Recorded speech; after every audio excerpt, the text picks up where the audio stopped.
Alright, so I've gotten myself sidetracked yet again. Thought I was going to be spending a bunch of time out at the other house doing drywall work, but I kind of got a burr up my butt about messing around with a few of these garden tractors.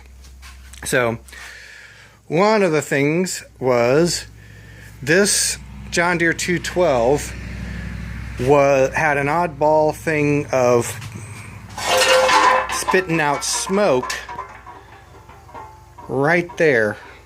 Kind of looked like it had a blown head gasket. So I went ahead and pulled the engine because I was going to kind of size the engine bay up for one of the clone motors, like that guy there. But decided to just be a whole lot simpler to just go ahead and go back and with this motor.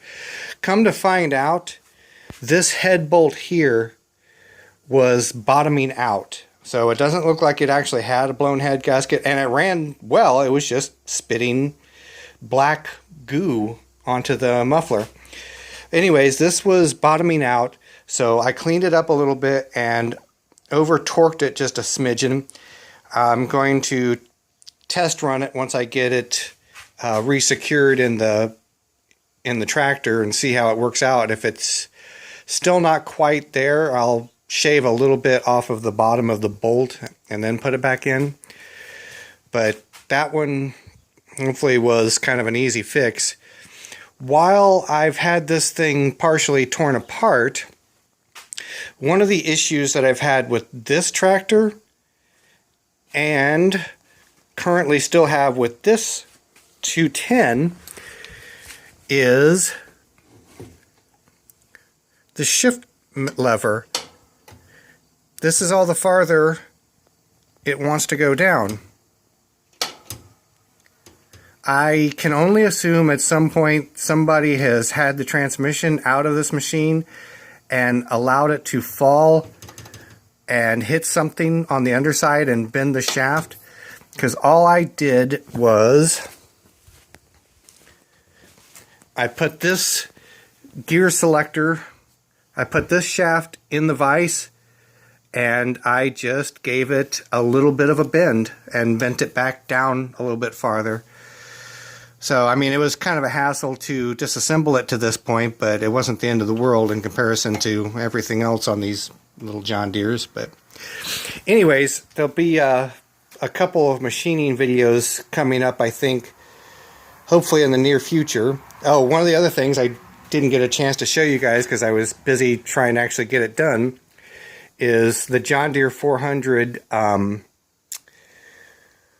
drive pulley for the mower deck. I finally got it welded up and got the whole tractor reassembled again and cutting grass. So I wish I could have showed you guys that, but it was by no means was it pretty. The welds were horrible. The pulley was wobbly within, I don't know, a quarter of an inch or so. But at the end of the day, it works. It cuts grass. I'm happy. It's better than the original pulley was. One of the other things, so this one is a John Deere 300, and it has a leaking oil seal. So I've got the engine pulled for it. It is in here. This is the 16 horsepower engine that came out of that John Deere 300. I've got some oil seals on order from iSaveTractors.com for this guy. So hopefully I'll be putting it back together in a couple of weeks or so and getting this engine out of here.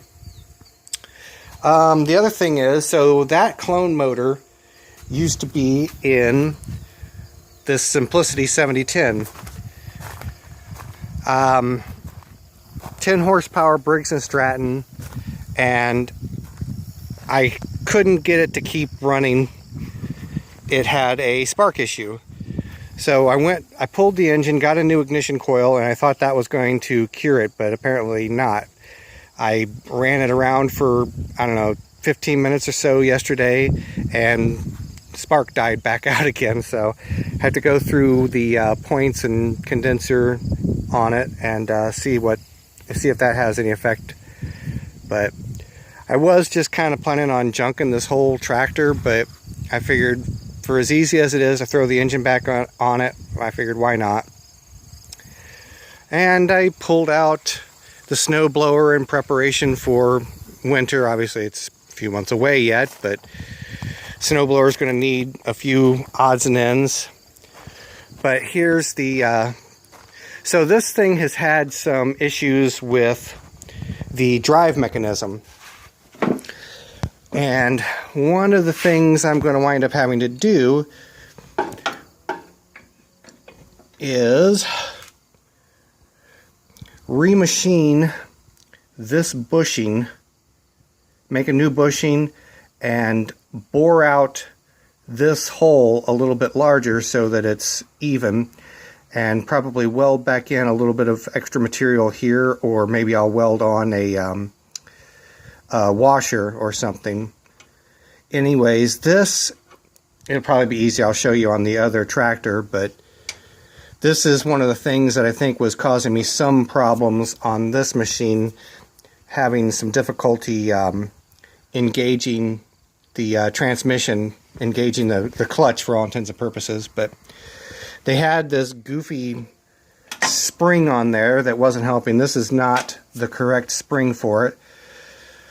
So I'm going to have to do a little bit of searching around and seeing if I can find the correct spring at a reasonable price, or finding some alternative like a screen door return spring, something like that, or nothing else, winded up making one. But on top of that, this is the pulley that goes on this guy, and I don't think it's going to show up on camera, but this bearing is very, very sloppy in this bore. Unfortunately, the bearing is trapped.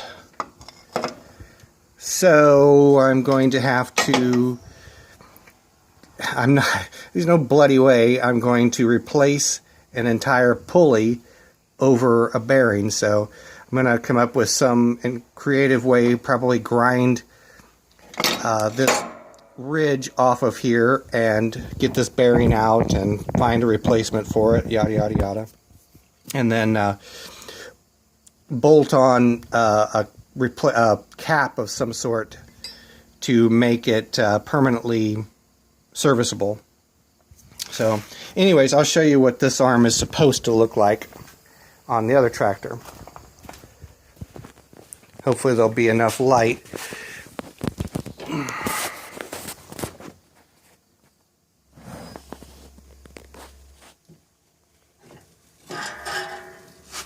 That's the arm anyways. I guess there really isn't quite enough light.